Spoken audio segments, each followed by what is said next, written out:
Le ministère de la Santé de 4 heures a déclaré un communiqué du ministère après 7 mois de guerre entre Israël et les militants palestiniens. Le bilan comprend au moins 95 décès au cours des dernières 24 heures, a déclaré un communiqué du ministère, ajoutant que 82 407 personnes ont été blessées dans la bande de Gaza depuis le début de la guerre lorsque les militants du Hamas ont attaqué Israël le 7 octobre. Pendant ce temps, les forces israéliennes ont pilonné Rafah, dans le sud de Gaza, avec des chars et de l'artillerie samedi, quelques heures après que le président américain Joe Biden a déclaré qu'Israël proposait une nouvelle feuille de route vers un cessez-le-feu complet. Peu de temps après l'annonce de Biden, le Premier ministre israélien Benjamin Netanyahou a insisté sur le fait que son pays poursuivrait la guerre jusqu'à ce qu'il ait atteint tous ses objectifs.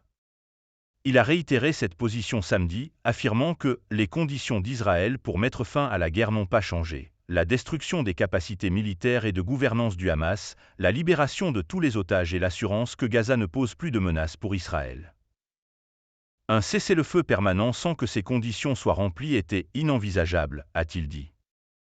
Le Hamas, quant à lui, a déclaré qu'il considère positivement le plan présenté par Biden. Dans son premier discours majeur décrivant une fin possible du conflit, le président américain a déclaré que l'offre en 3 étapes d'Israël commencerait par une phase de 6 semaines au cours de laquelle les forces israéliennes se retireraient de toutes les zones peuplées de Gaza. Cela verrait également la libération d'un certain nombre d'otages, y compris des femmes, des personnes âgées, des blessés, en échange de la libération de centaines de prisonniers palestiniens.